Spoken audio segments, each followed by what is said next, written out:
Monday night, you're checking out Breakfast Soup Raw.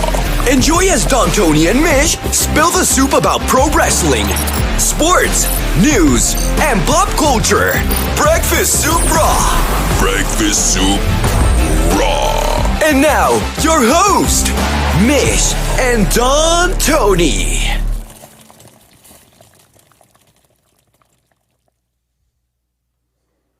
Hey, good evening, everybody. It's March 14th, 2022. Breakfast Soup Raw is live. I am Don Tony, and he is Anthony Missionary Thomas. What's going on, DT? What's going on, everybody? Really bummed out today.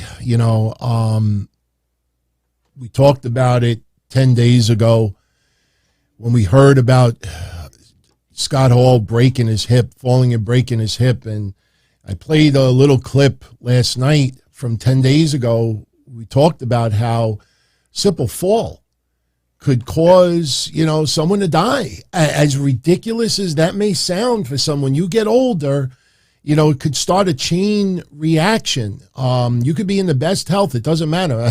Look at my dad, triple degree black belt and triple bypass surgery. He had a black belt for every bypass. Scott Hall yesterday was placed on life support.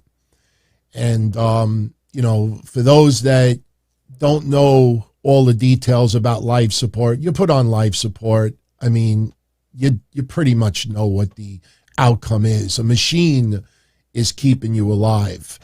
And what we talked about yesterday is that one of the most painful decisions that a family will ever have to make is deciding if somebody should be taken off life support or not. And I had a relative not too long ago that had that happen. And, my aunt, God rest her soul, they took life support off of her, and she got up. She was laying in bed and literally got up for a few seconds, and then it was all over. And all my relatives that were there that day, to this day, have a guilt trip, thinking that, hey, maybe she would have survived it. She literally woke up and was looking at everyone. And, Scott Hall today, his family made the decision to take him off life support. He battled it for about 4 or 5 hours, but in the end, Scott Hall passes away at 63 years old.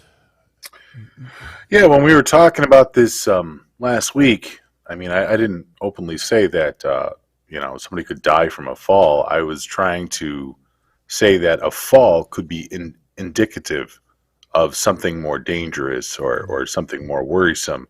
And it's happened often, where older folks will fall because they lose their balance. They almost suffer vertigo. Yeah. And then that usually is something that complicates matters. But when it came to Scott Hall's passing, and I don't know if this is true, maybe you can clarify it for me. I heard that he had 3 heart attacks in a row. Yeah, well, what happened was in the hospital, recovering from hip replacement surgery, he developed blood clots. And, blood clots is no joke. I mean, you think about other wrestlers who have passed over the years from a blood clot. And right. Because of the blood clot, it led to a heart attack, and they got him stable, and then it led to another, and at least 3. And by that time, it pretty much, I don't want to jump the gun, but when you have that many heart attacks and you're lacking oxygen to the brain and circulation, you're pretty much in that state. I mean, it's irreparable damage. His body just was shutting down, and boy, it's rough. It's rough. I mean, you look over the years, he partied hardy. I don't want to say anything today that might piss anybody off, but there was reports tonight or this afternoon that wrestling fans were gathering outside the hospital. And I saw a lot of people on social media, and they're like, show some class. That's messed up. Show this. Like, why are you doing that? That's stupid. Listen, every celebrity, and we've had a few that pass away not too long ago. I think DMX is probably the most recent one. They gathered outside the hospital. If they're not obstructing traffic and they're not causing any, issues, fans want to go. This is their connection. They're not doing it to disrupt. And in some weird way, I feel like Scott Hall, if he knew that there were fans hanging out outside in the street, praying for him, thinking about him, hoping for a miracle, and they're not causing trouble and they're not causing any disruption, he probably would have been like, hey, yo, that's pretty sweet. They didn't forget about me. But unfortunately, he succumbed 63 years old. Yeah, wow. Still pretty young, I mean, especially for somebody that you considered as an athlete. But as you said, he did have a history behind him, and he was battling those different personal issues and stuff, even still to this day. So it was nice, that there was so many people that were gathered outside the hospital. I thought it was weird that people were kind of shooing. On social media, I saw a lot of people that were upset that there were fans. And I agree with you, as long as they weren't like blockading the hospital, which I'm sure if it was such a case, the law would have stepped in at some point and push everybody behind a barricade or something. But yeah, I don't know. I don't see anything wrong with people trying to support somebody, through prayers, through, active, speech and stuff like that, or just even being around and in a physical embodiment around the area. I don't know. I think sometimes people take that knee-jerk reaction stuff a little too far. Yeah. Now, on our show tonight, what we decided we're not going to do is be a Debbie Downer and uber sad. Of course, we are all sad. Another part of our wrestling fandom growing up is gone. It's a reminder that anybody at any time could be taken, and for reasons that don't seem to add up. Believe me, when we talked 10 days ago that somebody could die from falling, a simple fall. I mean, you look at what happened to Bob Saget, and you hear a little bit about bumping his head and, what happened to him. I mean, it sucks. But tonight we celebrate the career of Scott Hall. We'll talk about just random things that come to mind. We're not going to sit here and say that he was born into a military family and because of that he started in Germany, ended up in Maryland and this and that. No, we're going to just talk about what comes to mind when we think about Scott Hall. And later on, we will share what I think is some of his greatest hits on social media. It stinks that because of really the stuff, lighthearted fun with Paige, that social media, Twitter, chased Scott Hall off of the platform. He deleted his Twitter account. He's like, fuck this. I don't need this shit. But, thank God, because it's saved for history. We will look back at some of his hilarious tweets. And I think at the end of the day, Scott Hall will want everybody to smile, have fun, enjoy yourselves. We will talk briefly tonight about Raw. Sharmell, Queen Sharmell, Booker T's wife, the most latest addition to the WWE Hall of Fame class of 2022.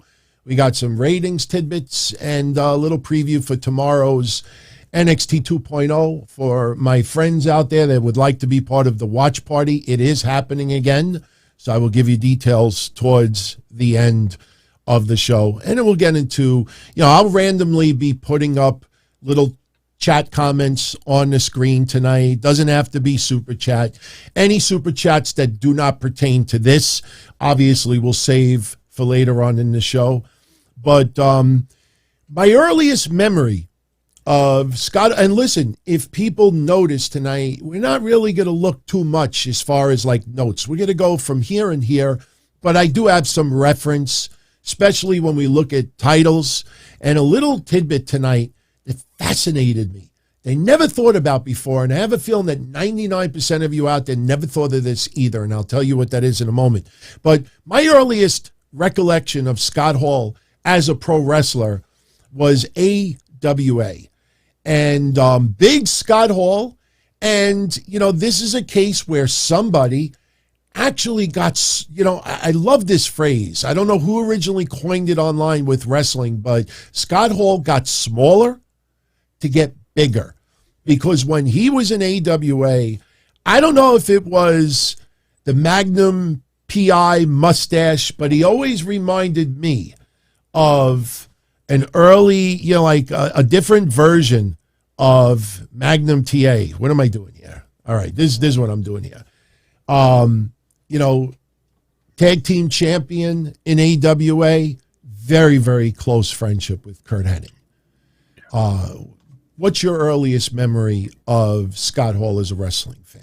I mean, earliest memory, I've probably seen earlier stuff, you know, before WWF, but I would want to say that my first prominent memory with him was him versus the 1-2-3 Kid and that whole challenge, and watching that on Superstars and everything else like that. And I thought it was so interesting that, gosh, I think it went even back to Prime Time.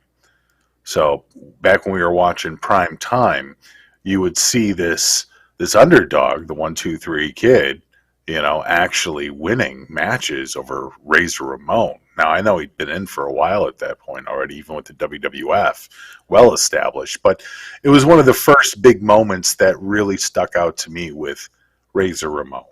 So. Yeah. You know, and I want to make this point for our younger fans out there and friends. This isn't like CM Punk's Ring of Honor theme music. If your earliest memory of Scott Hall is WWF or NWO or even NWA TNA, that is perfectly fine. Not everybody is in their 50s or 60s or 70s. So whenever you first became a fan and learned of Scott Hall, that is perfectly fine. You know, my earliest recollection obviously was AWA. Right. He ultimately went to WCW and became the Diamond Stud, managed by Diamond Dallas Page. You know, if you look at his look, you know, it's interesting because he started to get a little smaller, but I think he was, maybe the lack of chest hair, but it almost looked like, you know, he was in the middle of really, really built and strong, and, you know, the smaller size that he ultimately became in WWF. But I tell you, man, you know, people need to remember the time frame here. You know, 1982, I believe, was the year of Scarface. Yeah. Scarface, one of the craziest movies of all time. And we're watching WWF television, and the next thing you know, we see vignettes for Razor Ramon. Now, we knew it was the Diamond Stud because he looked a lot like the Razor Ramon character. He had the little curl in his hair. You know, he had pretty much the same 5 o'clock shadow. But when he became Razor Ramon, I mean, it was just, to me, it felt like Scarface enters wrestling. And when that first vignette he did, when he's in that convertible, you know, if anybody had paid attention to my shows over the years, and I said that my first car that I always wanted was a convertible Eldorado. And I would have gotten it if I would have graduated high school with a 90 average. I ended up, I didn't. So I didn't get the car. That was the car I always wanted. Scott Hall in that vignette is in the same exact car I wanted. Now, I didn't want the car because of him. But still, I mean, it was just surreal. Right. And, you know, I was mentioning this earlier. You know, a match, and I didn't realize that it was the same year that he debuted in the WWF as Razor Ramon. The same year that he debuted, a match that I was dying to see. And I know a lot of friends at the time were really, really looking forward to this match. And then the Ultimate Warrior left WWF. People may remember Survivor Series 1992. It was supposed to be The Macho Man and the Ultimate Warrior, the Ultimate Maniacs, I think it was. Right. Yeah, and they were going to take on Scott Hall and Ric Flair.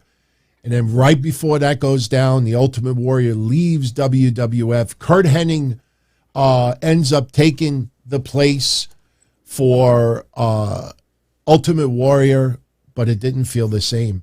But at that time, you started thinking, wow, they're putting Razor Ramon with the big boys. I mean, you look, we got heavyweight champions all across the board. Then it seemed like he started going into intercontinental territory. And it never seemed that he was ever going to get out of that. And one of my memories right before he left to go to WCW, and, look, I haven't even had time to go back and watch any of this, but maybe some of you remember, he had a match, I believe it was against Vader. And really, really, I mean, they had a banger of a match, and I remember he lost. And this was right before he left to go to WCW. And, it never felt like they were ever going to push Razor Ramon to heavyweight championship. And it didn't happen in WCW. It didn't happen in AWA. It happened, I think, for World Wrestling Council once. And I think USWA, he won the Unified Heavyweight Championship, I believe, from Bill Dundee. Right. But outside of that, never a heavyweight champion. But, I do remember his feud with the 1-2-3 Kid, and they were buddies. Oh, absolutely. Well, it was a big deal, too, because of what it was establishing. I mean, in a world where, when you remember those days in WWF wrestling, as jobber matches were king. Like, even if you were watching primetime wrestling, 9/10 of the show would be superstar versus random guy, and random guy would always lose. And when it eventually came to 1-2-3 Kid, it was expected that 1-2-3 Kid was going to lose, and then he shocked everybody by not losing. And then obviously looking back on hindsight, it was a really big move for Razor Ramon to do that for Sean Waltman at that stage of his career, especially. So, there's a lot of positive. I mean, obviously, once you start talking about the NWO, I'm sure millions of people have memories of Scott Hall and what he did there, from the outsiders to literally being a cornerstone in the change of wrestling and entertainment at the same time. Yeah. The guy was absolutely a character in and out of the ring, and there's a lot of positives about the guy. Yeah. Well, if anyone out there wants to hear a fun story, go on YouTube. He tells a story about the 1-2-3 Kid, and during one of the Raw matches getting knocked out. I think, what was it, like $10,000 on the line or something? Very, very funny story if anybody out there is not aware of it. But look, I'm obviously older now, and I've been a fan since 79. But I got to tell you, even though watching most of Scott Hall's entire pro wrestling career, the night he showed up in WCW through the crowd and got on the mic, and just everybody was mesmerized. Like, we knew that he was leaving WWF to go to WCW. I mean, Meltzer had the newsletters at that time, the reunion, the Click at Madison Square Garden. That was not a huge story at the time. Some hotlines covered it, but it obviously became, it took a life of its own once the internet really blew up. But when he showed up on Nitro, you don't know who I am, but you do. Hey, people, you know who I am, but you don't know why I'm here. And then, where's the Nacho Man? And he's calling out Sting. And that was the start of the Monday Night War. I mean, a lot of people think Medusa throwing the title in the garbage was the start. Scott Hall showing up on Nitro was the start of the Monday Night Wars. Yeah, no, I totally agree with that. Yeah, I can understand why people would think the Medusa thing, because, I mean, it was a little bit more direct. But the idea of Scott Hall and Kevin Nash coming in there, and then obviously the big reveal being Hogan as the third man, like, these were more than just a storyline that was being presented for a new company. It was what it alluded to. It was what they were making the impression of, that, yeah, we're former WWF guys, and now we're in another company trying to fuck with them.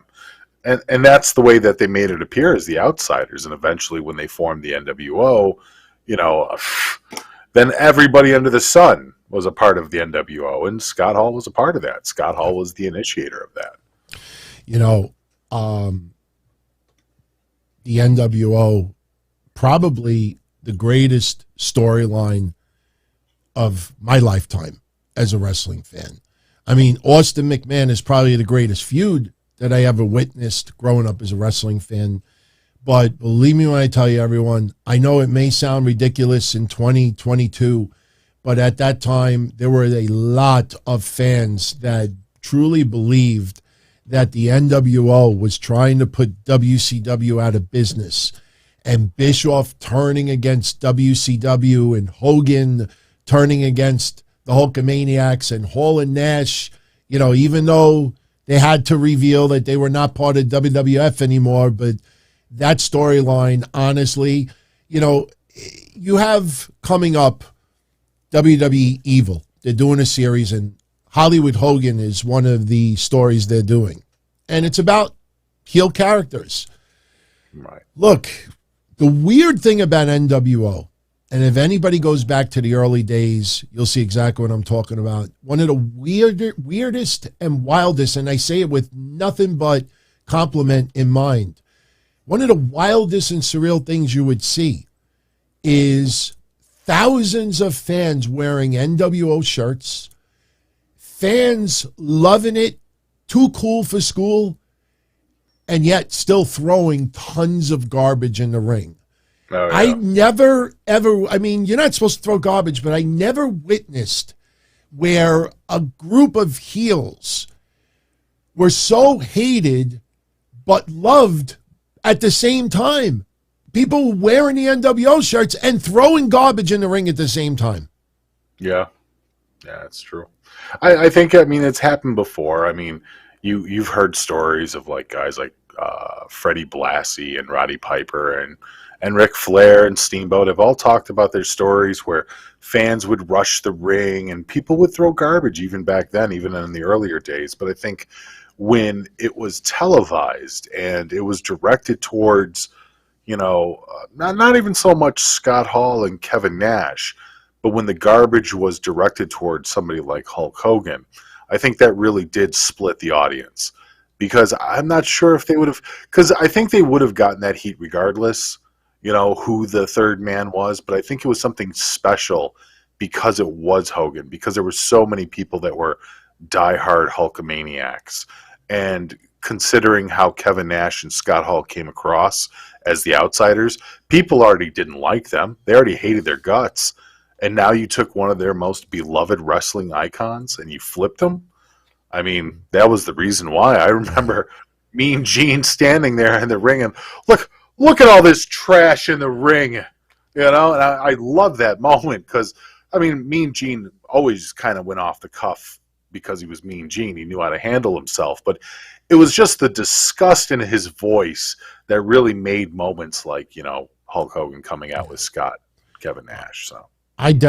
Yes, Eric, I definitely cheered NWO over WCW. NWO was awesome. It just, it felt like you were part of an underground faction. Remember, going against authority, it was NWO before it was Stone Cold Steve Austin at that time. Sure. There's a little video clip floating around right now. It's on Twitter if you go check it out. There was one segment where Bischoff, who had already turned and joined the NWO, he's in the ring with, the extended NWO family, and somebody throws a whole cup of beer into the ring, and it hits Scott Hall right in the head, right smack, hard camera. You go back and you watch it, Scott Hall doesn't even blink. You would think a cup of anything is going for your head and nails it, and his beer everywhere. He doesn't even blink an eye. He looks up to the camera, and he goes like this, and he rubs the beer in his hair. Yeah. That tells it all. The guy was too cool for school. I said earlier there was one tidbit that shocked the crap out of me today. Never thought about before, never bothered to look. I looked today, and it's fascinating, Mish. I mean, he's never had a valet. Now, yes, you might have like Elizabeth part of the NWO or something, but I'm talking about like Scott Hall coming down to a ring as a singles wrestler, no regular valet. Wasn't that because he was dating one of the boss's daughters? There was some type of a story. I don't know if it's true. I don't even mean a story. Valets, you're not required to have sex with your valet. I mean, I know. Especially if she's a little shangada, busted. But no, I can't. I mean, you would think in AWA, as Big Scott Hall with that Magnum PI or Magnum TA, whichever you look at, that mustache and that body. And they did vignettes by the beach, and I think they even did like a lifeguard thing once. And you look at his persona over the years, none. Right. DDP is not a valet, Mitch, but we're talking about female. You would think Greek god body. I mean, no valet. That kind of surprised the crap out of me. And listen, I'm not going to start throwing these all around my room because I know I will ultimately step on one without socks. But how many of you, let's be honest, how many of you, whether it was WWF or WCW, that you turned around and you'd be hanging out with your friends in school or you hang out by the park, you got the toothpick in your mouth, you're just talking, and then out of nowhere, for no reason, you just look at your friend, you just throw it right in his face. I don't want to hit the lens, but you always had to look the other way. You'd be like, and you just throw the toothpick. I went through boxes of toothpicks when I was younger. Always had to buy the mint toothpicks. So at least you had a little minty taste in your mouth, and then you chuck it in your friend's face. I used to remember that they had cinnamon toothpicks, too. Yes. The cinnamon ones, sit there and chew on those all day. Yeah. No. Oh, my God. Sure. He started a trend with the toothpicks and, hey, yo. And then he would do the survey in WCW. It was awesome. When they went back to WWE in 2002, there was a lot of rumors at the time. And then we had the infamous segment where Vince McMahon was losing it. And he's looking in the mirror and he's doing all this acting and stuff. And he's like, I'm going to instill a poison. And then he turns his chair around and it's written in white spray paint, NWO. And he brings the NWO. Wasn't a pay-per-view called No Way Out? Correct. I think it was No Way Out. And, but I tell you, NWO in WWE was okay. It had its moments, but it never felt the same. And I think it's because, Hall started to get older, started to put on a little weight, maybe didn't look like, as you see in the picture here. Kevin Nash still looked fine, but then you had them feuding with The Rock. Yeah. And it just didn't feel the same. And then, they put Paul White in there again. Shawn Michaels became a member of the NWO. And didn't Scott have problems then? Because wasn't he supposed to face Steve Austin? Yes, you're supposed to face Steve Austin, right? Yeah. And I think he got canned because he had some issues with substance abuse, and that never metastasized. So Scott Hall was gone, and then those legendary days back in the day, everybody, we used to have a mole in NWA TNA, and he was called Mr. Mystery. He used to give us scoop after scoop after scoop. I mean, if all of you out there, you see Fightful and Sean Ross Sapp, that's what we were in the late 2000s, like 2010, whatever it was, when for the TNA stuff. We were the ones that actually broke the story that the NWO was going to form in TNA. And we're hyping it up and hyping it up and hyping it up on the hotline and the shows and everything. And then it happened. And it's like the ECW video game when it came out. Like, you tried your hardest to really soak it in and enjoy it and really think it's going to be awesome. And to me, it fell flat in TNA. Well, it fell flat because initially it was, what was it? It was going to be Hall, Nash, and Jeff Jarrett. And that was, what was that, Kings of the Mountain or something like that? Is that not what they called I think ultimately that's what it became, because I remember there was a pay-per-view with that. Right. And I mean, I don't think anybody looked at Jeff Jarrett and thought, wow, NWO guy, for sure. I think that's kind of where it killed it. If they came in as just the outsiders, I think that there could have been a lot more potential there. Because especially at that time, too, and you might recall this, and I know this is kind of going down the Kevin Nash route, but wasn't Kevin Nash X Division champion at that time? And he had like Sonjay Dutt back there, and a young Jay Lethal, and a young Austin Aries, like all these different guys, and he was mentoring everybody. He was the coach. That was awesome with the bathroom segments. Hilarious stuff. Yeah. Oh my God, that was awesome. And Scott Hall could have easily been on that same bandwidth, and I really think that they kind of missed an opportunity there, whether it was ego or something else that was in the way. You know, it really shouldn't have been Jeff Jarrett, Scott Hall, and Nash, though. Yeah. They would have been better off. If they wanted a third man in TNA, why didn't they just pick up Sting? You know? Yeah, that's true. I mean, you know, Sting, babyface, I mean, they never were going to incorporate him with them. They couldn't use NWO. He's a WCW holdover. You could absolutely make the same kind of faction. Yeah. You know, and then this time instead of Hogan, you use Sting. Sting was a long time. See, Sting would have had the same properties as Hogan in TNA. Because what Hulk Hogan was to WCW and WWF, Sting was really a backbone to a lot of TNA fans. So when that moment came in and we had Mr. Mystery and obviously we were watching all this live, it really would have been a bigger moment had that actually happened. But that's hindsight. That's 2020. Yeah. You know, as far as Scott Hall being in TNA, I think he had his best theme music in TNA, hands down, with maybe the exception of the Fugees in ECW. Yeah, I was just going to bring up ECW, you know, because David Peralta was remembering, you know, the ECW stuff. I mean, for people that don't know, you know, Scott Hall ended up having 3 matches in ECW. They all happened in November of 2000. He defeated Just Incredible.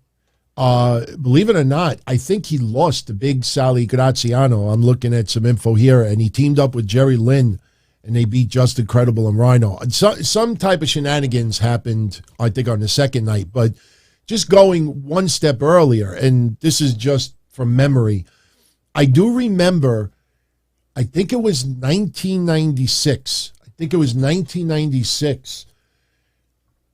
Just Incredible invited Scott Hall to an ECW event. Scott Hall showed up, and this may not be 100% accurate, everyone, but I'm pretty certain it's got to be like 99% accurate. Scott Hall showed up at the ECW event, might have been in Florida, with his son, and was taking him to an ECW event. He was invited by Just Incredible. So Scott Hall shows up, and somebody tells Paul Heyman that Scott Hall's here.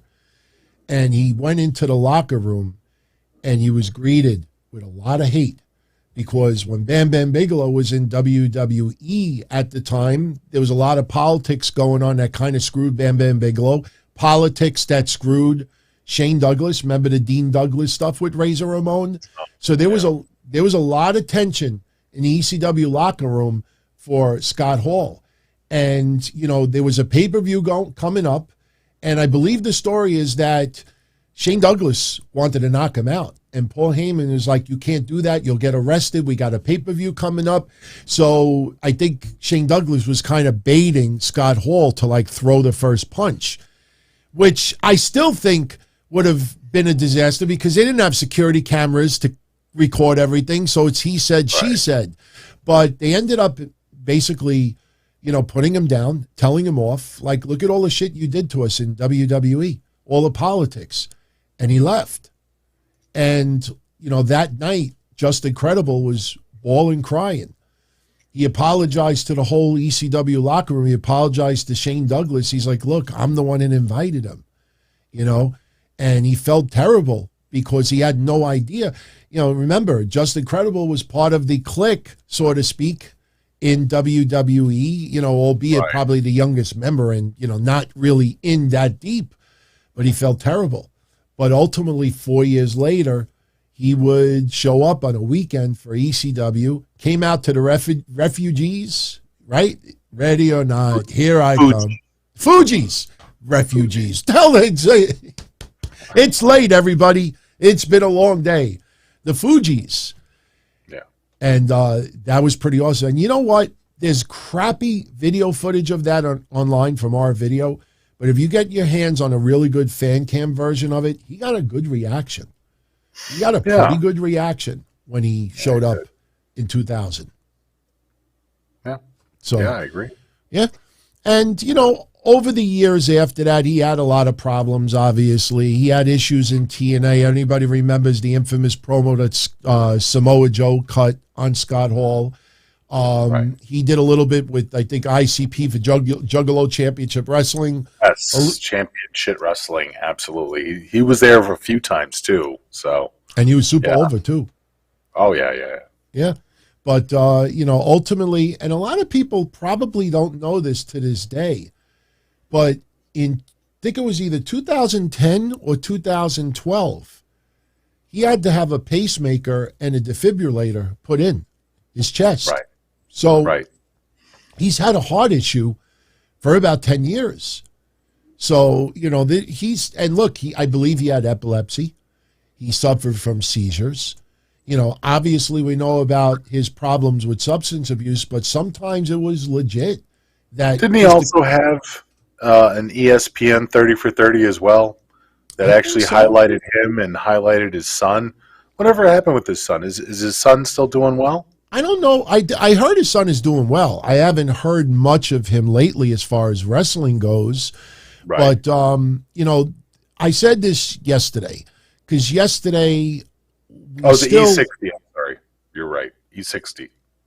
Different ESPN program. I didn't want to confuse E60. people. Yeah, no, but everybody knew what you meant. Yeah, no, everybody knew what you meant.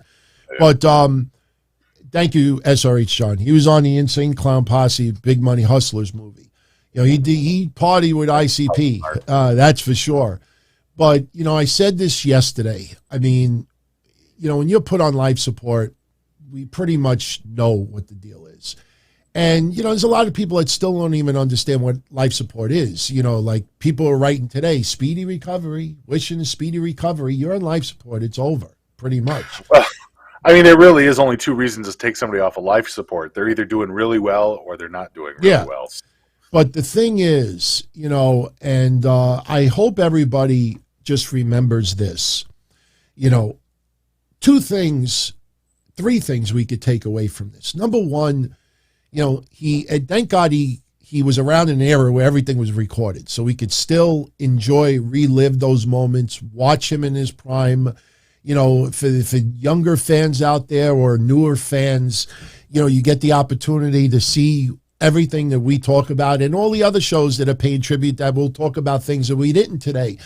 The second thing is, of all the battling that he did with substance abuse in his lifetime, he got clean. I mean, that is not easy because your body chemically depends on this stuff. He got clean. Diamond Dallas Page is an angel for what he has done for various people, including Scott Hall.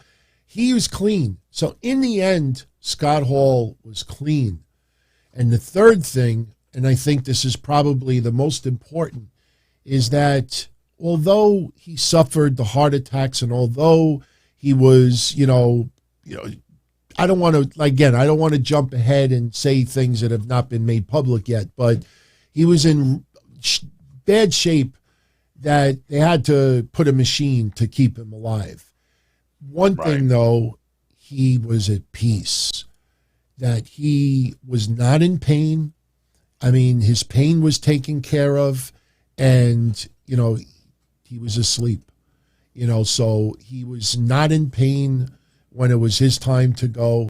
He was surrounded by family, I believe some close friends as well.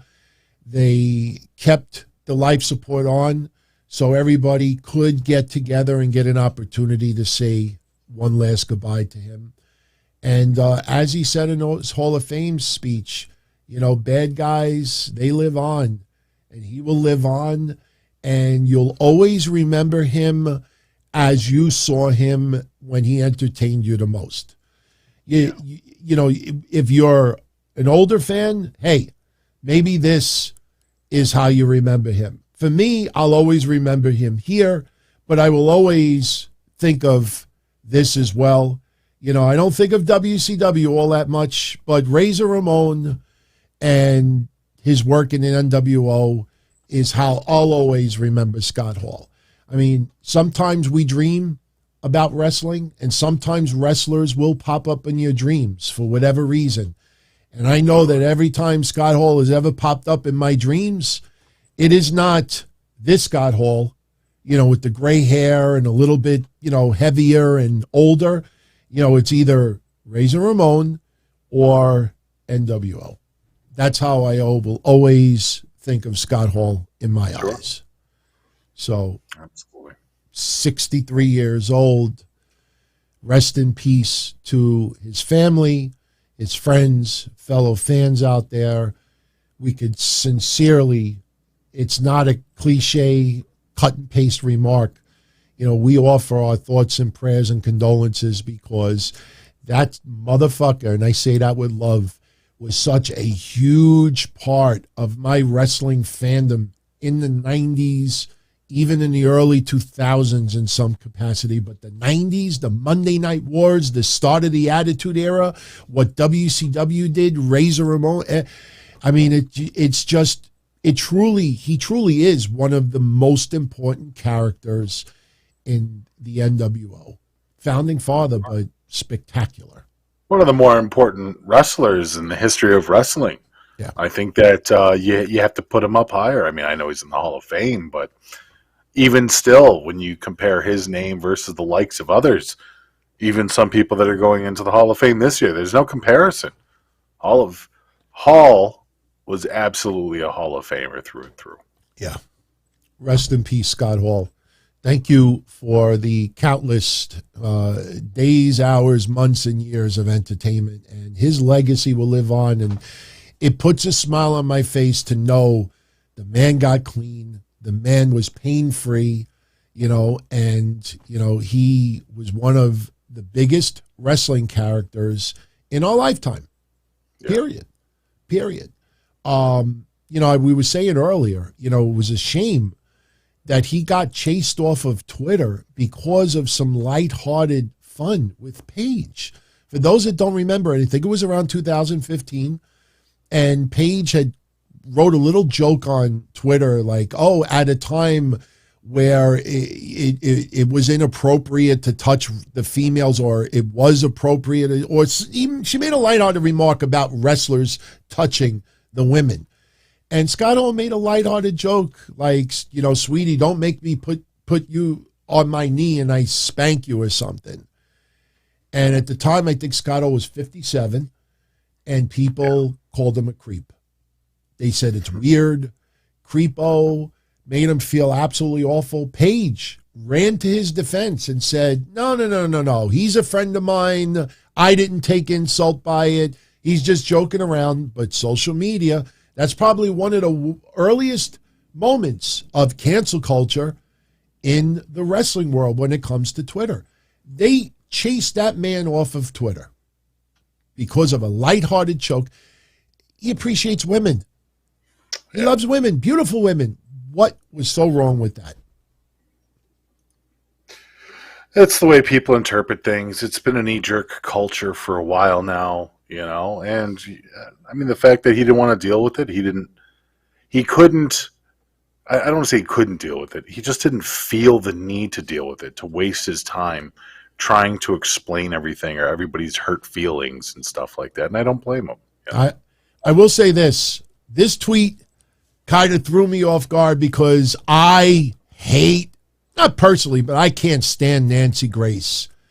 And he actually was, I guess, on a plane with her or something, and she took an airplane selfie, and he actually, called her pretty pussy. Airplane selfie. She's hot. Nancy Grace, Mish. I mean, I guess whatever gets your type going, right? So. Oh, I got to share this. Everybody want a good laugh? Somebody sent this to me earlier today. I haven't had time to confirm it, but it sounds right, and I just bursted out laughing. Maybe the chat room could answer this for me. This, I believe, was Scott Hall's debut in TNA. If you look at his T-shirt, he's wearing a T-shirt for the Landing Strip Gentlemen's Club, strip club, right. I believe in Michigan. So his TNA debut, he's wearing a shirt for a strip club. 3 days later, he comes out at TNA again, and this time he comes out wearing a kids' elementary school shirt. He went from wearing a strip club shirt to a preteen school. Right. I mean, in 3 days. That just gives you an idea how crazy this guy is. But here's a couple of other fun tweets that I think you'll get a kick out of. I'm going to save my favorite one for last. It's pretty fucked up. But here's one also where some fan, because he calls himself the bag guy. That's the guy on Twitter. He calls himself the bag guy. So he jokes on Scott Hall, and he calls Scott Hall the bag guy also. So Scott Hall responds and says, "It's bad guy, you dumb fuck."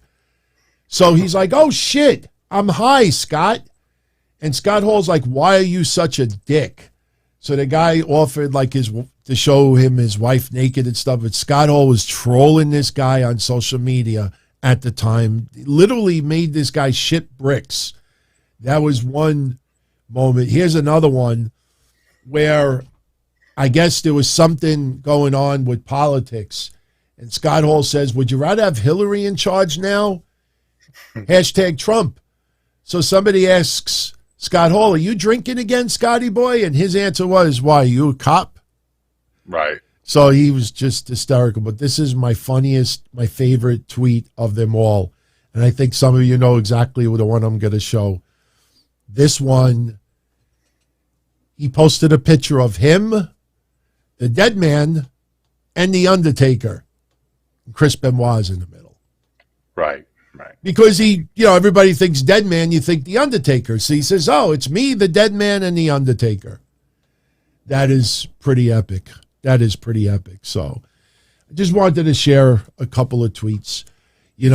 Leading into Raw today, and we're just going to go through it quickly. Matches, we don't really need to get into all that much, but, Cody Rhodes. People still want to be teased like the Sun, the Inquirer. In all my years of covering wrestling news, I never saw what I saw the last week of people convincing you. Raw probably had a good rating today because a lot of people were convinced Cody Rhodes was debuting tonight. And people right up. You see all those websites exclusive. The creative is tight-lipped. This backstage, not backstage. People have been lying to everybody, and the last 2 days, they bet on black. They bet their whole house on black on the roulette wheel. And you know what? It showed up on green 0. It didn't even show up on red. It showed up on green 0. Yeah. The credibility and the disrespect that a lot of shows and websites that are giving their viewers and listeners has been asinine, insane. And anybody that still tunes into them and still reads their stuff, you deserve. You deserve to be lied to and swerved like that. You keep falling for it. They keep throwing out the bait. You keep falling for it. They keep putting the mousetraps out there. You keep trying to go for the mousetrap. And, I thought, just to incorporate Scott Hall, I came up with something tonight that I thought was pretty good idea. If Cody Rhodes was going to debut on Raw tonight, wouldn't it have been cool if Cody Rhodes walked through the crowd, started commotion, enters the ring, gets on the mic, And right on Raw, to pay a little tribute to Scott Hall, Cody says, you people, you know who I am, but you don't know why I'm here.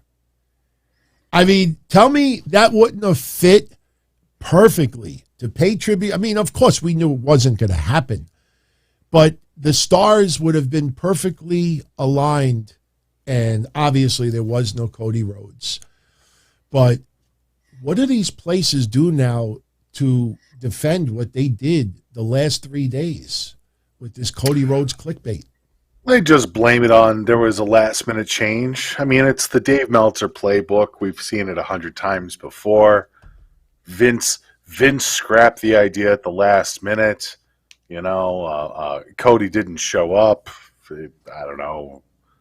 Like, they'll come up with an excuse for anything, you know. Oh, it's not this week's Raw, it's next week's Raw, or something like that. So, look, I think it's in the air that a lot of people believe that Cody's going to show up in WWE. I do. You know, I think that's where we're at. He's going to show up somewhere. Let's put it that way. Here's the facts, everybody. In 30 seconds, here's the facts. Nobody knows except for Vince McMahon and maybe two other people in WWE and Cody Rhodes and Brandy if they are going to appear in WWE, if they have a deal. They're the only people that are going to know.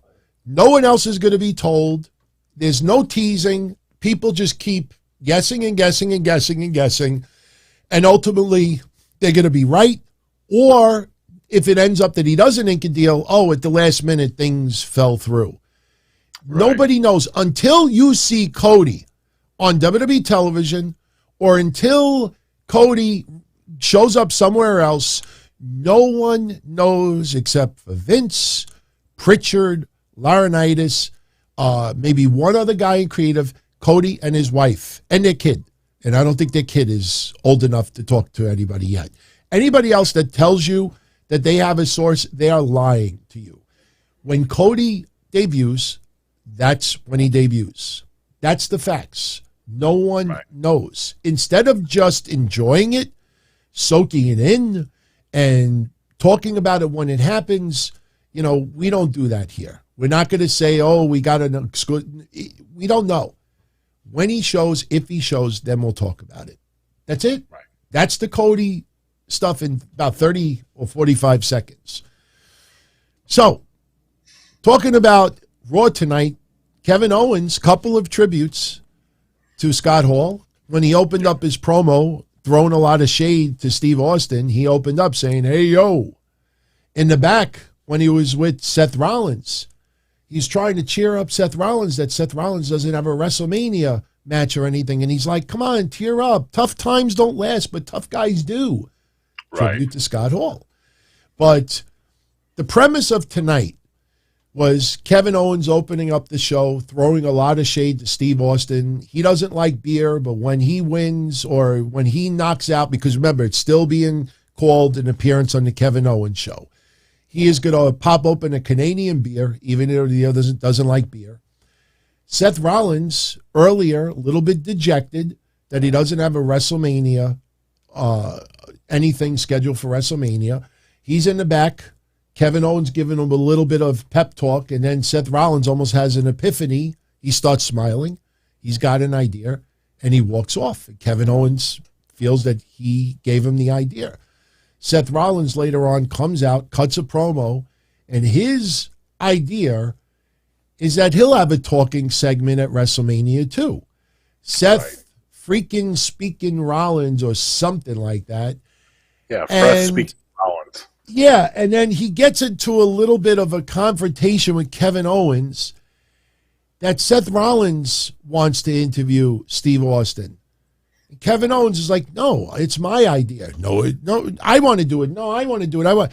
And Sonya Deville actually likes Seth Rollins' idea that they'll have a tag team match, a one-on-one match tonight, and the winner of the match interviews Steve Austin. First of all, if you watch Steve Austin's promo, Steve Austin wants to go there to beat the shit out of Kevin Owens.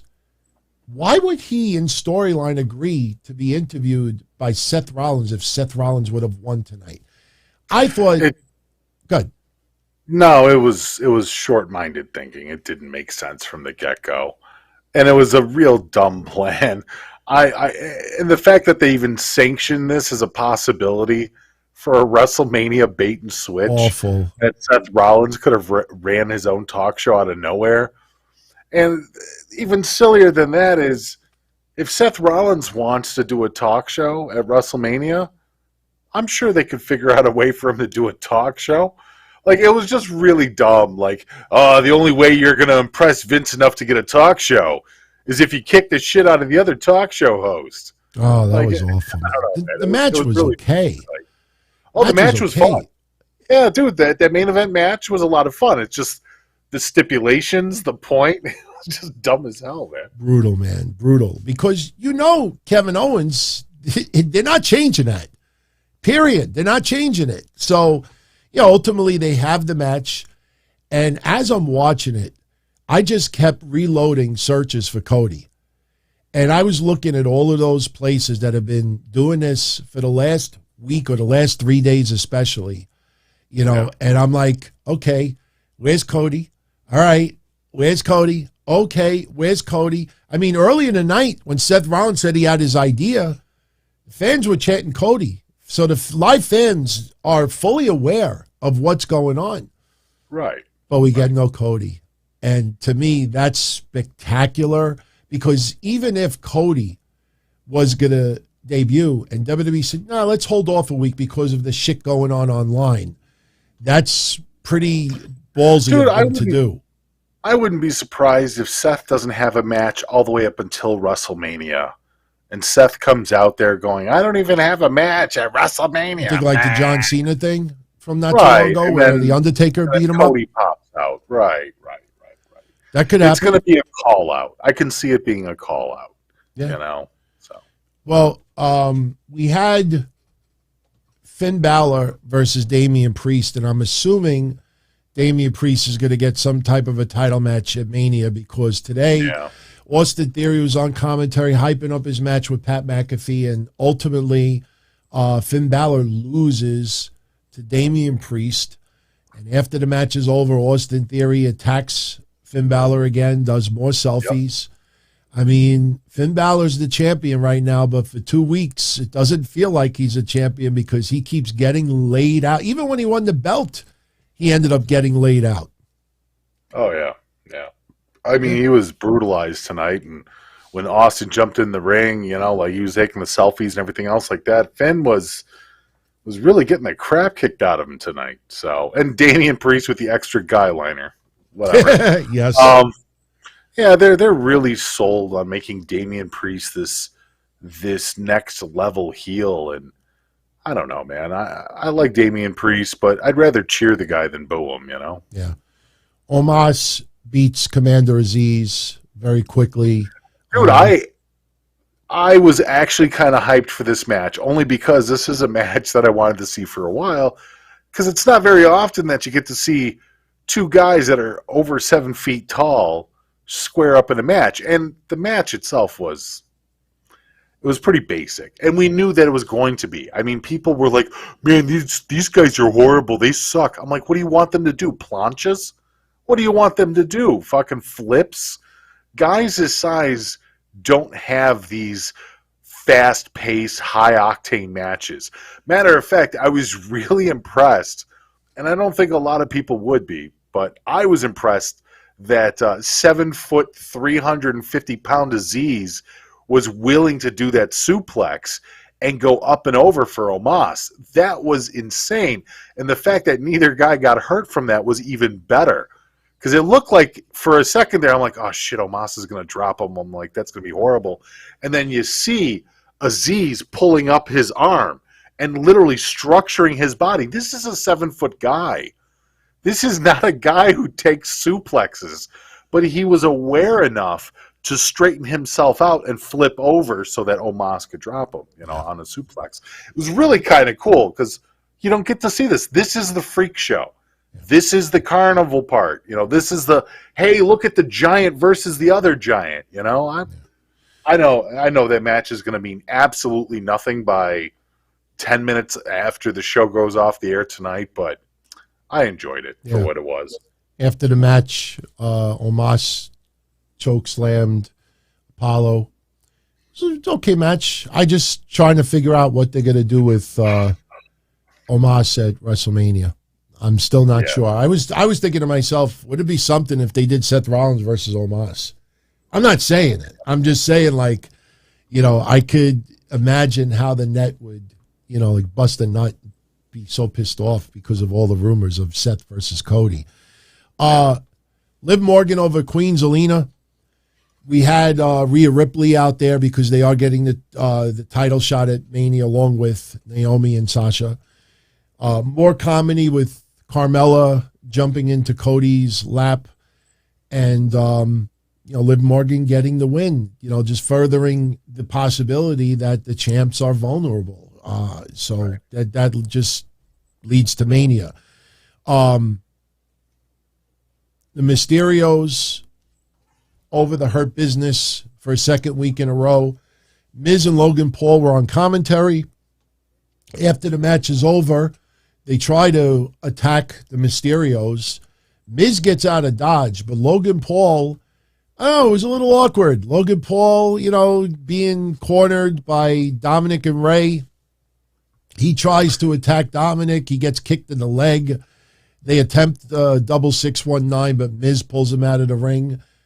I guess it was okay, but Logan Paul for a brief moment looked like a deer in headlights. Yeah. Yeah, no, a little bit. I mean, that was the whole thing there too. Is to further along the Logan Paul celebrity status for Mania. So yeah. By the way, for those that are interested, tomorrow on NXT Miz TV, Miz will be on NXT tomorrow interviewing Dolph Ziggler. We'll do a little preview a little bit later. Another vignette with Veer. Now he looks like he is coming to Raw. Right. I don't know what's he is. Well, as I said, the coming storm. So, Yeah. Bianca, remember when we had the final chapter in December? Bianca Belair versus Doudrop, the final chapter. There's been 3 matches since the final chapter. Again, the same thing. She beats Doudrop with the impressive KOD. This time around, Becky shows up. No cutting of the hair yet, but and maybe not. Maybe the throat was the only revenge that Becky gets before Mania. But Becky attacks Bianca, pulls her by the hair, throws her against the ring, and then puts a chair around Bianca's neck. Literally just yanks her into the corner post. Looked good on TV. And Bianca selling, the throat injury. They said that they rushed her to the hospital and she had a throat contusion. So, we're only a couple of weeks away from Mania. So will Bianca be off TV for 1 or 2 weeks? I think that could happen. Yeah, and I thought that they did a good job. I thought Corey especially did a good job making sure he's like, this isn't sweetener. This isn't sound effects. This is actually the sound. Like, I was pretty impressed that he threw that out there because I know I said, they just probably sweetened it up during one of the Wrestling Soup episodes. And I know I've heard other people on different shows also say, that's just, echo tricks and everything else like that, which it very well still could be. But I thought it was very interesting that Corey pretty much addressed a lot of different shows and criticisms, saying, no, that's actually what happened. That's actually how it All they had to do was look at the marks on Becky. I think they would have realized. No, I understand that. But that audio was loud. And sometimes people don't really know what a whip sounds like, let alone how it would sound like with hair. Yeah. We had a nice pre-planned video tribute to Scott Hall. And we've talked about this over the years. A lot of you may not be aware of it, but WWE, news stations for celebrities, musicians, but we stick to wrestling. WWE has tributes already pre-planned for a lot of wrestlers in case they pass. They already have some type of piece put together for Hogan. They got a piece put together for Flair. It's just has to be finalized towards the end. What you saw tonight, about 95% 5% of it was done in advance, and they put it out there. It was still a beautiful piece. Yeah. I was a little taken back. Corey Graves really got choked up. I mean, if you go back and you watch when they mentioned about Scott Hall's passing, Corey Graves got very, very choked up. He was crying. Yeah. Yeah, he was crying. So we had RK Bro with a championship celebration. Randy Orton talking about his 18th appearance at Mania, never been a tag team champion going into Mania. They have a little bit of popcorn and soda in the ring for Riddle, and the Street Profits come in.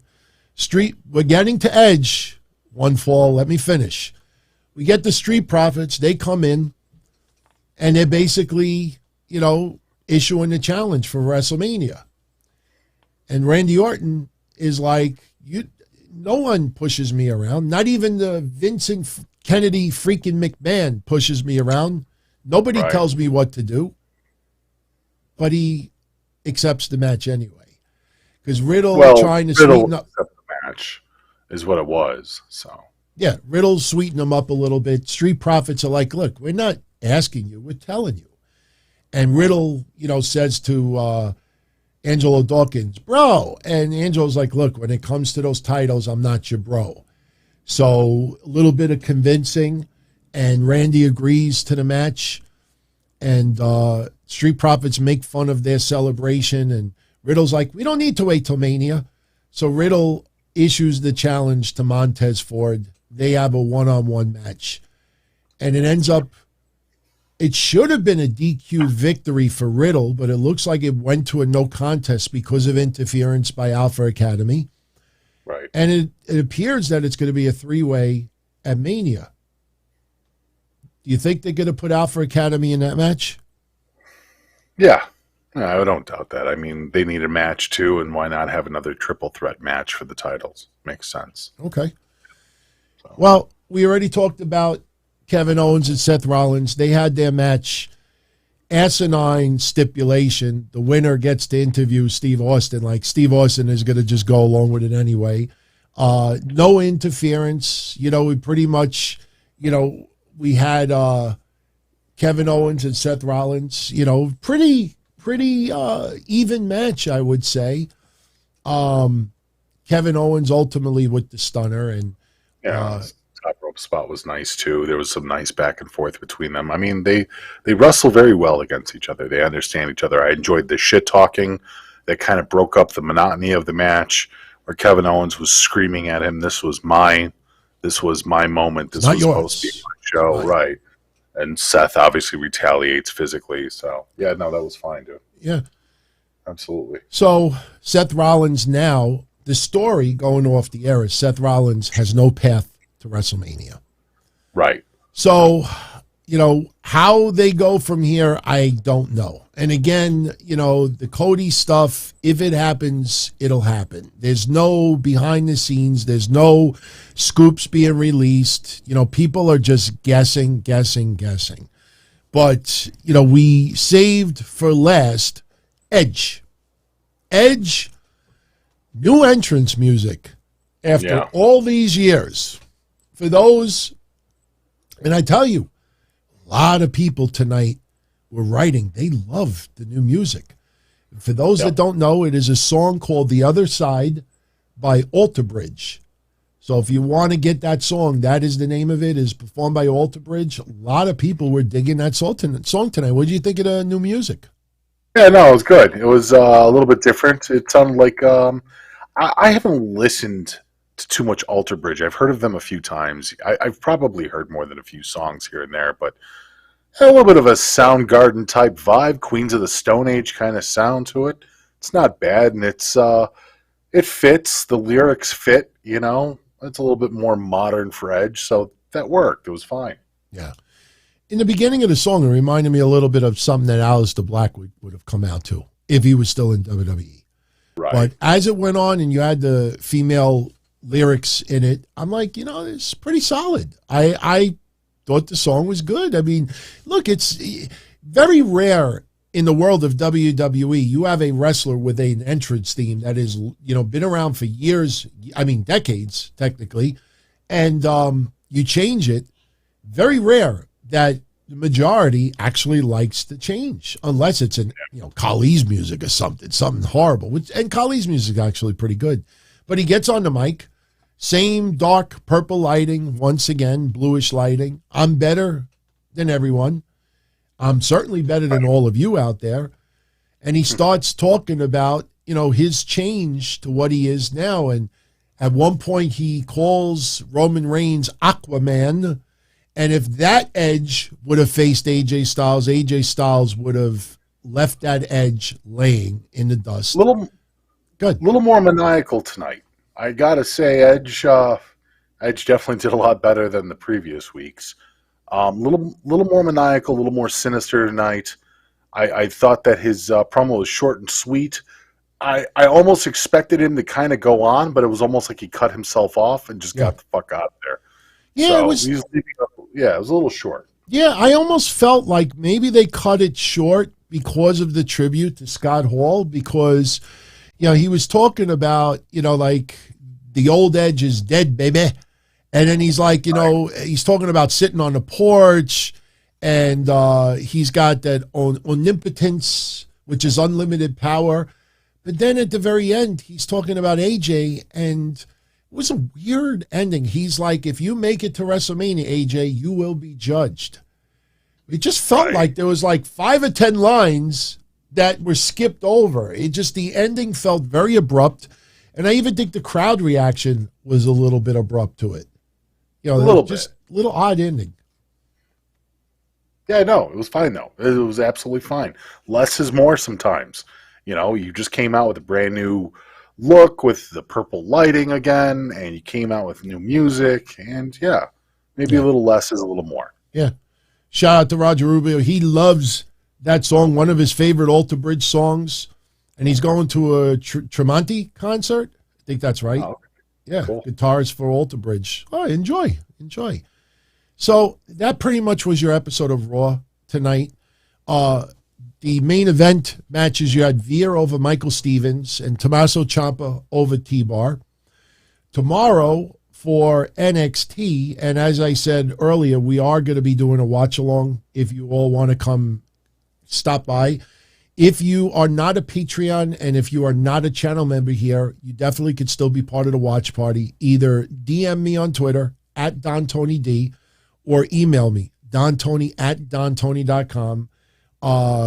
Costs nothing, obviously. And again, with these watch parties, not only do you not have the host on the screen, because if you ever go on a YouTube watch along, you only see the host. You can't watch the wrestling. You can't listen to the wrestling. Here, you actually get to watch it and listen to it. You actually stopped by Friday for a little while, right? Yeah, for a little bit, man. Yeah, so it wasn't too bad, right? It was pretty cool. No, it was fun. It was more than a few people. There's some people that were just hanging out in the chat, and then there were some people that were on voice, too. So, not bad. So, tomorrow for NXT 2.0, we got Miz TV with Dolph Ziggler as the guest.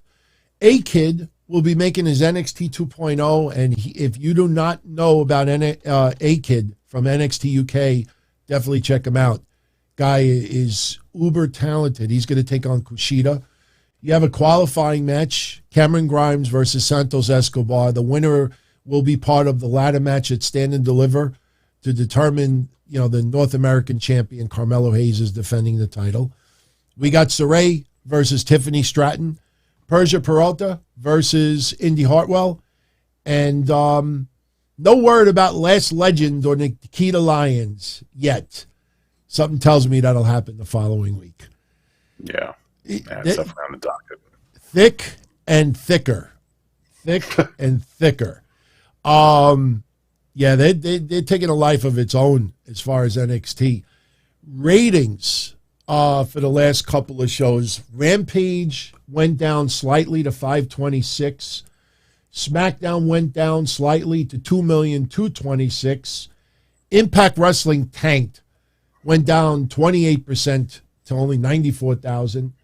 It was pretty much a lost week last week, with the exception of NXT 2.0. That went up 11%, and I think Raw went up a little bit too. Raw went up 2%. NXT was the big winner last week in the ratings.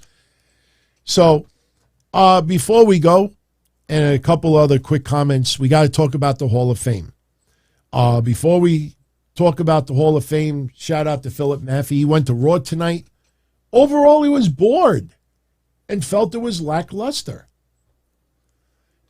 What'd you think? Were you bored tonight? I thought it was an okay show. I think everything was overshadowed with Scott Hall's passing. I was, yeah. I mean, going into Raw, I mean, the first thing you're thinking is this is going to be a kind of a dire show because of Scott Hall's passing. Not that much earlier than when Raw debuted tonight. So, yeah, but overall the night was kind of blah. You know, as much as I enjoyed the Seth and Owens match, the whole reason for it was silly and it didn't help anything and it seemed kind of out of place. The Cody rumors were abound, so I think a lot of people were watching to see that. And, you know, everybody doesn't know what's going to happen because it's hard and it's difficult to sort through the bullshit sometimes, to play with the word salad that some of these, you know, different journalists and stuff use, that you don't really know what's going to happen. So there was the idea of Cody there, and then Cody not showing up is, I'm sure, a little bit of a letdown to a lot of people. Myself, you know, I don't know, the women's match wasn't really, you know, rocking my world. And other than Montez eating Riddle's hair, you know, that whole segment was a little weird. What the hell was it? Did you notice what he was doing? Did you notice that part? Yeah, so there was a point in the match where Montez grabs out a lock of Riddle's hair, right? And he has it in his hand. And you got to watch him because he goes over to the side and he kind of goes out of frame. And they do like the long shot for half a second. And then you see him playing with Riddle's hair in his hand. Well, and then he picks it up and he starts. It's almost like girls when they play with their hair and they put it in their mouth. Yeah, but other people's hair, another dude's hair. I know, it was still weird. It was really weird. I've never seen a dude willingly eat some other guy's hair. So, yeah. I mean, other than that, you know, like there wasn't really too much of a highlight for the. Yeah, it was weird, man. Yeah, shout out to Mystic. I'm amazed at how many people miss this. Yes, go back and watch Montez and Riddle. There's a point where he has a Riddle in the corner and he yanks him down, and the referee kind of pushes him off to the side. And they do the long shot, and you can see that he has the hair. He's got the blonde hair in his hand, and then he just starts picking it out piece by piece when they go back up to him. He's like, yeah. Shout out to Mystic. Thank you for the kind words. Charlie Conway, seek out Bam Bam Bigelow's shoot interview on YouTube. He'll talk about the politics with Scott Hall. Quick question from Bob the Builder. Do we think Seth versus Cody is actually happening? I mean, it could, but I mean, at this point, I don't even know if I want Seth and Cody. I understand why people want it. Like, my whole vision of a lot of things being done for WrestleMania right now, it doesn't even make sense. Yeah. You know, it should be Cody and The Miz, right? Isn't that the big thing? Cody talked trash about The Miz in different parts of time with AEW, and they have the similarities with the reality show. Like, shouldn't it have been Cody and Miz? Wasn't that what they looked forward to? That's why it should happen the night after Mania. Cody is not needed for WrestleMania this year. He's not. He's not. But he's a big get. And I know he's not needed, DT, but to not use a guy who people are buzzing about for WrestleMania, which is your biggest show of the year. Yeah, but a lot of people that are buzzing it are the same people that bash WWE. You know, like let me say it like this. I'm very curious to see what the Raw rating is going to be tonight. If the Raw rating is pretty much what it always is, or if it goes down a little bit, that noise online, you know, claiming that they're watching Raw because they think Cody's going to show up is nonsense. It's just a very tiny little percentage of loud noise. Right. Sure, fans, I think, want a good storyline. But I personally, if it was up to me, you debut Cody the night after WrestleMania. Got to save something big for the night after WrestleMania. You mean to tell me Cody is about? Why would you rush Cody 2 weeks before Mania? That's the thing that I'm still like. Even if Cody were to show up next week, you know, we're on 2 weeks away from Mania. You're going to set up a storyline for Cody that hasn't been in a company that's been in AEW, you're going to do all that in 2 weeks? WWE's booking in their storyline is not that great. So for me, I would wait till the night after Mania. Right. That's just me.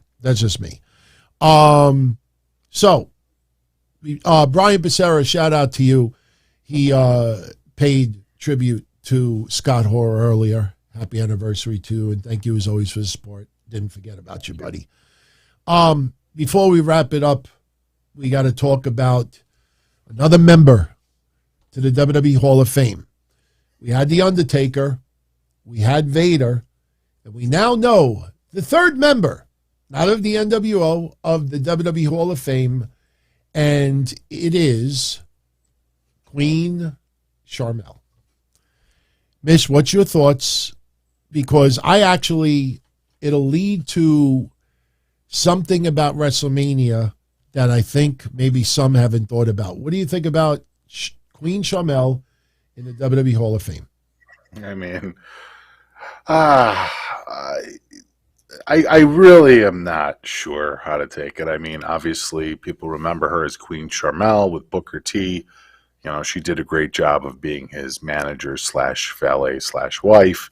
We remember the interesting storylines with her and Kurt Angle and Booker T, which kind of made me think when Kurt Angle, and maybe you can chase me on this one, when Kurt Angle was supposedly going to work a non-wrestling role for WrestleMania, and now that we find out it's Queen Sharmell, do you think there was going to be any kind of attachment between those two for WrestleMania, and then they pulled the kibosh on it? No, you know what I think? This is a long shot. This is my gut feeling. When Kevin Owens threw shade at JBL, Shawn Michaels, and Booker T, when last week he said that he wants Steve Austin. Yeah. They're going to be in Texas. Having Sharmell go in Texas, this is a long shot. But I think, because remember, you and I said it from the beginning, that we weren't sold on Steve Austin having a one-on-one match with Kevin Owens. If he feels that he can't do it at 59 years old, then it might just be a, stomp down, ass kicking. But I was thinking, what if, in addition to Steve Austin beating down Kevin Owens, what if JBL hits his clothesline? What if Booker T does a spin-a-rooney and the bookend? What if Shawn Michaels lands a super kick or an elbow? It could possibly end up being a segment where you have 4 Hall of Famers in the ring. Doom, beating down on Kevin Owens. And maybe Sharmell is a little bit, I don't want, look, I know there's other women that definitely, my opinion, should be in before her. But if Booker T is going to have some type of an on-air role at WrestleMania, this might be a little bit of, part of the deal. What do you think? I mean, it could be. It makes sense. I mean, when you're talking about it like that, there's another reason for Booker T to be there. Absolutely. And that could be the comeuppance for Kevin Owens is not just Steve Austin, but all these legends get a chance to lay some boots into them. I mean, I wouldn't doubt it. There's more than a few connections, like I said. And the fact that she's going in there, I've seen a lot of people's responses to it, and most of them are not positive. And people even in the chat room are bringing up the fact, let's not forget that she was a Nitro girl back for WCW in the day. She was also a valet manager for Kiwi in WCW back in the day. So, I mean, she does have a history in the business for what it's worth. And, I mean, that's all I'm going to say about that. It was funny. I don't like shouting out any individual people because you all have a right to your opinions, even if we don't agree with them. But I did find this a little humorous but awkward at the same time. Earlier, Booker T was live for his Hall of Fame show, and I was watching it, and he broke the announcement about Sharmell going in, and he's actually going to be the one inducting her. And while he's doing his show, super chats were coming in, and he got a super chat from Ken from Terminated by DQ that a lot of you, socialize with in the chat room here. And Ken, Terminated by DQ, sends him a super chat and says, look, good for Sharmell, but I think Miss Elizabeth should have got in before Sharmell. I mean, I'm sure Booker T's been told that 1,000 times, and maybe deep down inside he agrees with it. But I was dying to see what Booker T's response was going to be. But it came off a little bit awkward. I kind of felt a little bit bad for Book. It was a little awkward. Yeah, I mean, what did people expect them to do? Yeah, my wife doesn't belong in there. I know. It's like, but I think Book had seen the super chat earlier, because when he was talking about his wife, he kind of screwed up too, because he's like, there would have been no Macho King if it wasn't for Queen Elizabeth. Macho King was with Queen Sherry. Miss Elizabeth was, he wasn't Macho King when he was with Miss Elizabeth, but he segued to Miss Elizabeth, to show respect for her. That's why, I mean, honestly, if you look at all the women that should have been in the WWE Hall of Fame already, with all due respect, Sharmell wouldn't even be in my top 30, probably, maybe even top 50. But I think that they may be doing it because of Texas, and because Booker T may have something brewing on TV for Mania. But I'm not saying that she doesn't deserve, because she was an important part of King Booker, Right. But interesting choice, especially when you realize, Undertaker is the main guy. So you and I, we talked about it, that maybe the people put in all have some direct connection with the Undertaker. They have to put a female in, but I'm very surprised it was Sharmell out of everybody. Right. So, with that said, your updated WrestleMania lineup right now, we got 10 matches announced, 5 for night 1, 5 for night 2. For night 1, we have Charlotte Flair defending the SmackDown Women's Championship against Ronda Rousey. We have Becky Lynch defending the Raw Women's Championship against Bianca Belair. We got Rey and Dominic Mysterio versus The Miz and Logan Paul.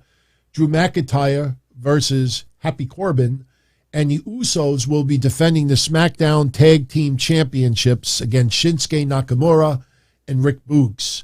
On night 2, we have Brock Lesnar versus Roman Reigns, winner-take-all title unification match.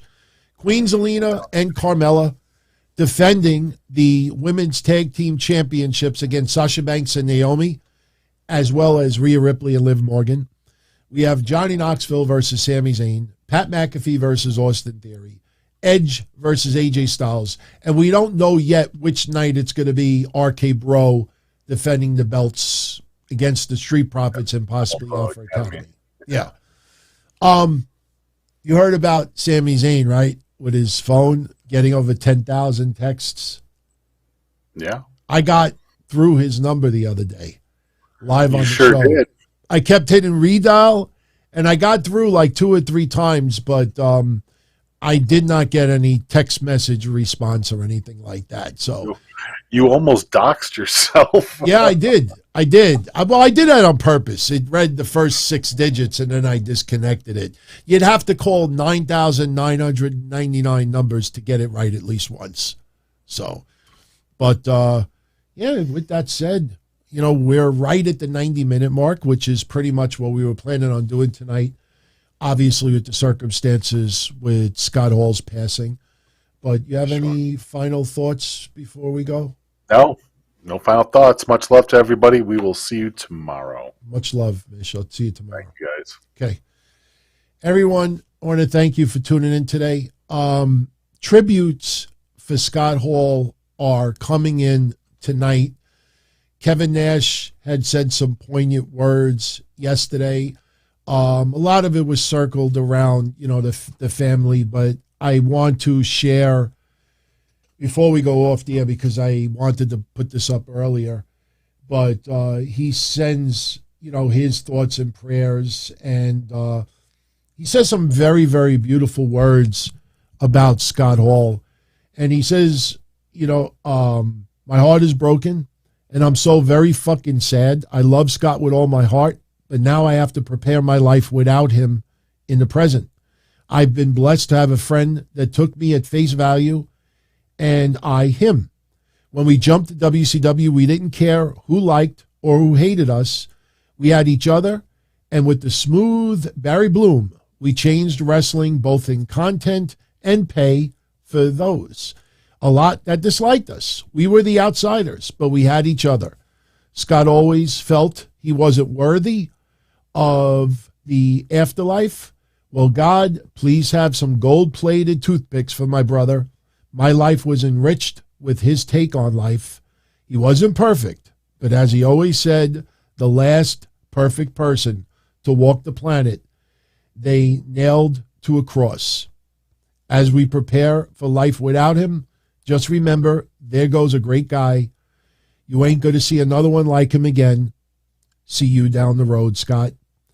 I couldn't love a human being any more than you. As far back as I can remember, I always wanted to be a podcaster. For me to live any other way was nuts. To me, those goody-good people who worked shitty jobs for bum paychecks and took the subway to work every day and worried about their bills were dead. I mean, they were suckers. They had no balls. If I wanted something, I just took it. I ran everything. I paid the bills. I paid the host. I even paid the masked maniac. Everybody had their hands out.